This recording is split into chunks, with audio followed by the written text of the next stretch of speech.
You ever get the feeling, like the rules are changing, but nobody told you? Suddenly, the lines blur. Allies act like enemies. Deals turn into weapons. And a handshake across the border feels more like a trap than a promise. Welcome to the new era of international politics. Where threats wear ties. Where diplomacy sounds like a sales pitch. And where Canada, quiet, rational, resourceful Canada, is now facing a crisis not of its own making. At the center of it all, Donald Trump, and standing across the table, playing the long game, Prime Minister Mark Carney. But here's the real question: did Carney fold under pressure, or did he just make the boldest strategic move of his career? Let's take a deeper look at the real story behind the digital tax, dairy wars, and Canada's place in a world led by bullies. It started with a simple idea: tax the tech giants. Google, Meta, Amazon, these companies generate billions in revenue from Canadian users. They sell ads, harvest data, build influence, and dominate markets. Yet, when it comes time to pay their fair share in taxes, they vanish behind loopholes and offshore paperwork. The Canadian government proposed a digital services tax, nothing radical, just a modest policy to reclaim a portion of that wealth and reinvest it back into our economy. And then, Donald Trump stepped in. With a sneer and a smirk, his administration branded it an innovation tax, a phrase designed not to debate, but to destroy. It wasn't a policy disagreement. It was a PR assault. No negotiation, no compromise, just pressure. And it worked. Canada backed off, at least for now. Critics exploded. Media headlines screamed surrender. Trump's press secretary called it a victory, a triumph, another notch on the belt of American dominance. But pause for a moment. Was this truly Carney's collapse? Or was it something more nuanced, more calculated? Because in the world of real diplomacy, sometimes stepping back isn't weakness. It's positioning. Here's what most people miss. This isn't a schoolyard fight. It's geopolitics, where every move is a message, and every pause can be strategic. Trump doesn't debate. He dominates. His tactics are blunt force trauma, tariffs, threats, chaos. He doesn't play by rules. He remakes them in his image. That's how he governs. That's how he negotiates. And if you respond emotionally, if you push back the same way, he wins. So when Mark Carney chose not to escalate, maybe he wasn't backing down. Maybe he was buying time, preserving leverage, waiting for the right moment. Let's not forget, this man didn't stumble into office. Carney is a former Bank of Canada governor, Bank of England chief, and one of the most respected economic minds of our time. You don't survive the 2008 global meltdown without learning how to handle pressure. But public perception doesn't wait. People want strength. They want resistance. They want Canada to stand tall and say, "You don't intimidate us." And maybe we should. But real power isn't just about standing tall, it's about knowing when to move, when to hold, and when to strike. Let's go back, 2018. Trump slaps tariffs on Canadian aluminum and steel. Billions in economic damage. Chaos in our supply chains. Fear across industries. How did Canada respond? Not with a whimper, but with retaliation. $16 billion worth of targeted countermeasures. Bourbon, ketchup, paper products. We hit politically sensitive sectors, industries tied to swing states. It worked. US manufacturers felt it. Farmers protested. Even Trump's allies complained. That's called leverage. That's what strength looks like when it's well aimed. So the real question is, why not now? Why didn't Carney play the same card this time, when the digital services tax came under fire? And the answer might just be timing. Retaliation works when it's surgical, but use it too often, or at the wrong moment, and you lose the element of surprise. You look reckless. You risk open trade war. And for a country so tightly bound to the US economy, open trade war isn't a headline, it's a crisis. But let's not sugarcoat this. Carney's decision to pause the digital tax sends a signal. A dangerous one. It tells the world, if you pressure us hard enough, we'll retreat. That's not the message Canadians want to send, not to Trump, not to global bullies, not to anyone. Because this isn't just about revenue. It's about fairness. It's about justice. Big tech is squeezing Canadian journalism into the ground. It's hollowing out local media. It's extracting wealth without reinvesting in the communities it profits from. This tax wasn't about punishing success, it was about basic equity. So yes, the emotional response is real. People feel betrayed, abandoned. They see their leaders folding when they should be fighting. And Carney, whether he likes it or not, must now carry that weight. But the story doesn't end with tech. Trump's warpath includes another obsession: Canada's dairy system. Supply management. To Trump, it's a symbol of protectionism. To Canadians, it's a cornerstone of community agriculture, supporting local farmers, stabilizing prices, and resisting corporate monopolies. And now, Canada's Parliament has passed a bill making it illegal to use dairy as a bargaining chip in trade talks. That's a bold move, a rare, unanimous decision, a line in the sand. You don't touch our milk, period. But Trump doesn't honor lines. He crosses them, presses, pushes, breaks. So the pressure on Carney is mounting. And the question becomes, when Trump comes knocking, because he will Carney stand firm? So far, the signs are promising. Carney has aligned himself with Parliament, with the people, with the farmers. He's not gambling dairy security on the roulette wheel of Trump's ego. But that's only half the battle. Because enforcing that red line will require more than votes. It will require guts, steel, political will. Because when Trump comes asking for just a little access, that's when it gets real. And while all this unfolds, the Canadian economy is shaking. The Bank of Canada slashed interest rates, hoping to stimulate investment, encourage home buying, boost consumer confidence. But it didn't work. Markets froze. Buyers hesitated. The economy held its breath.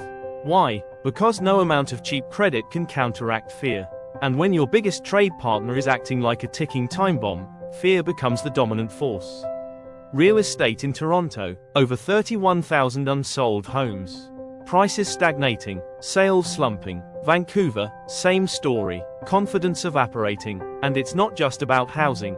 It's about the mood, the outlook, the creeping suspicion that maybe, just maybe, the game has changed, and we don't know the new rules. Mark Carney is trying to steer the ship through a storm. But the waves keep rising. And the biggest one wears a red tie and tweets at 2 a.m. So where does that leave us? Is Carney being cautious, or cowardly? Is he playing the long game, or simply stalling? Only time will tell. If his quiet diplomacy leads to concessions, real rules, mutual respect, better trade terms, then yes, history may call him a strategist. But if this tax pause leads to nothing, if we got no guarantees, no promises, no trade-offs, then we didn't outsmart Trump. We gave him what he wanted, and in doing so, we taught the world exactly how to pressure Canada. That's not a lesson we can afford to repeat. Here's the part the US often forgets: Canada isn't powerless. We are the #1 export market for over 30 American states. We buy their goods. We support their industries. We create their jobs. When Trump imposed tariffs before, we retaliated, and it worked. So if we truly believe in our values, our fairness, our sovereignty, then maybe it's time to remind the world of something. Canada has teeth. We can target key US sectors. We can leverage political pain in swing states. And we can align with Europe, Japan, and others who've also been bruised by Trump's tactics. This isn't about starting a trade war. It's about building a global firewall against reckless power. That's what smart nations do. They don't just fight, they coordinate. They build coalitions. They use intelligence, not impulse. That's where Carney's leadership will be tested. But there's another issue at play here, and it's a big one. Transparency. Canadians don't like feeling excluded. We don't like secret deals.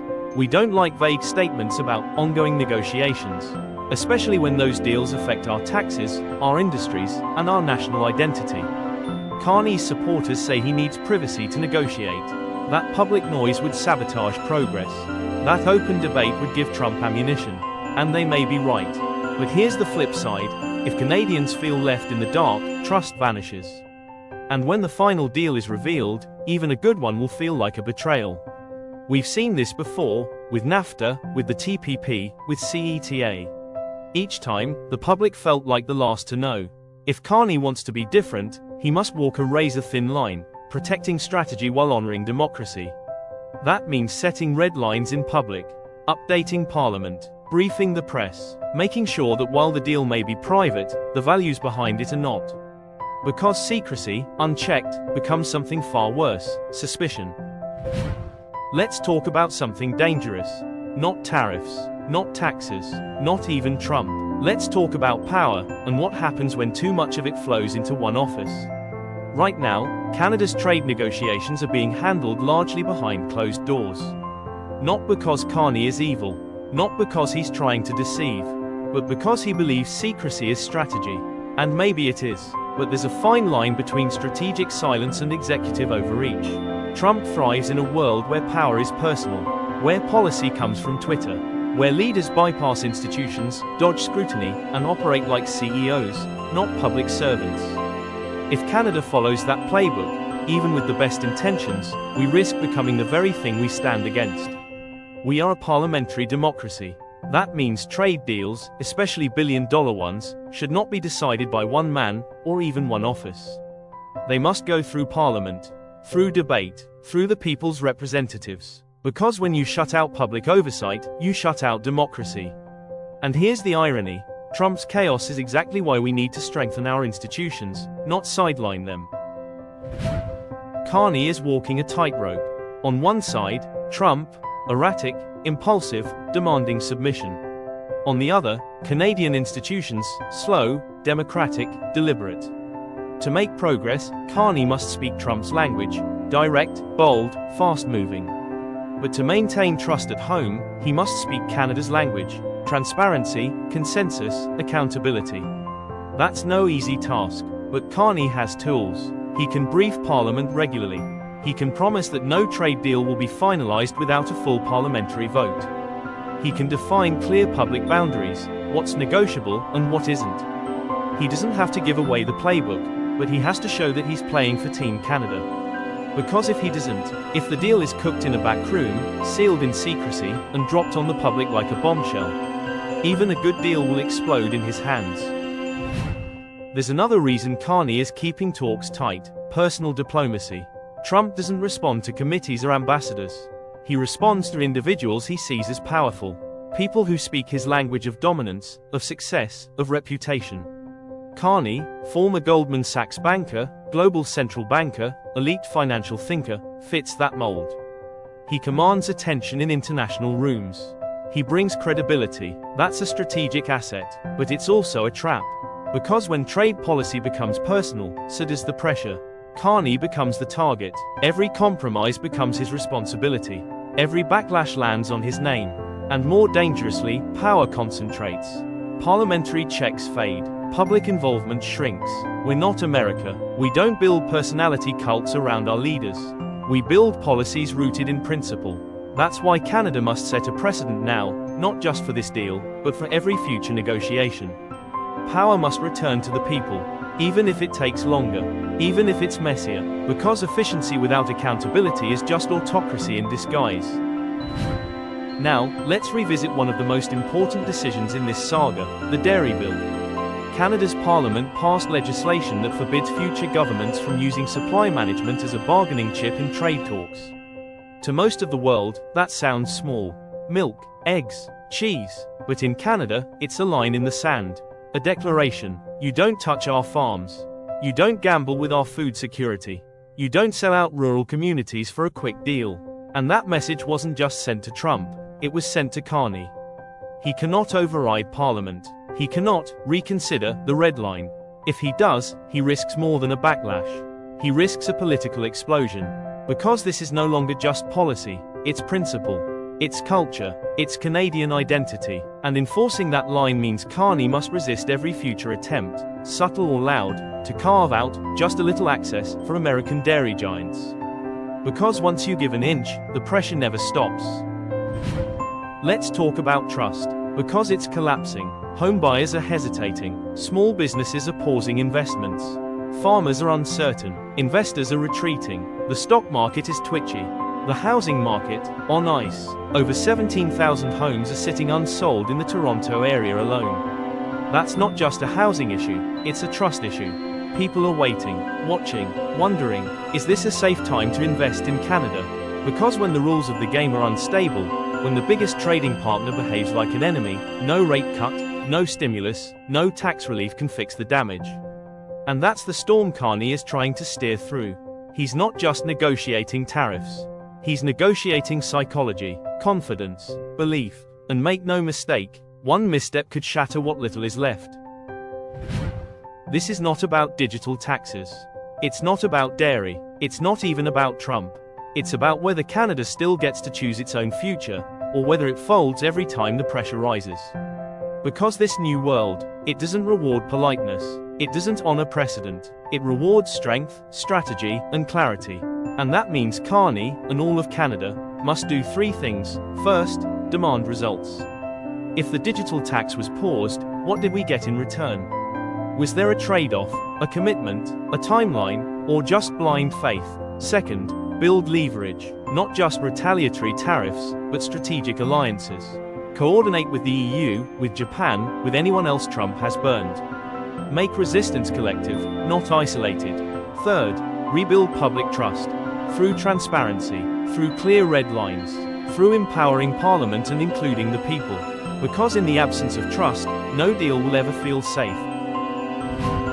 There's one more piece that's often ignored. Innovation. Trump framed the digital tax as a threat to American innovation. He claimed it punishes the very companies that lead the world in tech. But here's the irony, Canada isn't taxing innovation. It's taxing extraction. These companies aren't investing in Canada's tech sector. They're not building labs or hiring engineers. They're taking user data, monetizing attention, and returning little to the economy that fuels their growth. And when a foreign company can earn billions from Canadian citizens and contribute next to nothing in return, that's not innovation. That's imperialism with code. So when Trump says we're stifling innovation, what he really means is, you're interfering with our dominance. And that's the exact moment Canada must say no. Because if we don't protect our right to regulate tech, to demand fairness, to foster local platforms, we'll lose our future industries before they even begin. There's a hard truth Canada must face. Overdependence on the US is a strategic weakness. Right now, our economy is too tied to one country, one administration, one mood swing, and that's why diversification isn't just a talking point, it's a necessity. We need stronger trade with the EU, with Latin America, with the Pacific, with Africa. We need to invest in clean energy, local manufacturing, industries that future-proof our sovereignty. And we need to build digital infrastructure that isn't beholden to Silicon Valley. Because the next generation won't ask how much we sold. They'll ask how much we owned. At the end of the day, this isn't about whether Carney is a good negotiator. It's about what kind of nation Canada wants to be. Do we want short-term peace at the cost of long-term autonomy? Or do we want the courage to defend what's ours, even if the path is harder? Carney's legacy will be judged not by whether he pleased Trump, but whether he protected Canadians. Not by how quiet the negotiations were, but by how loud the principles were behind them. And not by whether he avoided conflict, but whether he preserved our right to grow, innovate, and govern ourselves. Now the spotlight turns to you, the citizen, the voter, the taxpayer, the parent, the worker, the dreamer. Do you want a Canada that plays it safe, hoping the storm will pass? Or do you want a Canada that faces the storm, roots planted deep, eyes wide open? Because the truth is, storms don't pass on their own. They are weathered by courage, endured by unity, and overcome by leadership. So ask yourself, are we ready to stand firm on the things that matter? Are we willing to hold our leaders accountable, not for perfection, but for principle? And are we bold enough to choose fairness over fear, sovereignty over surrender, and the long game over a quick fix? This is not just about one policy. This is not just about one man. This is about Canada. This is about who we are, and who we refuse to become. Because in this world of power games and pressure politics, principle is the only anchor that holds. And silence is no longer an option.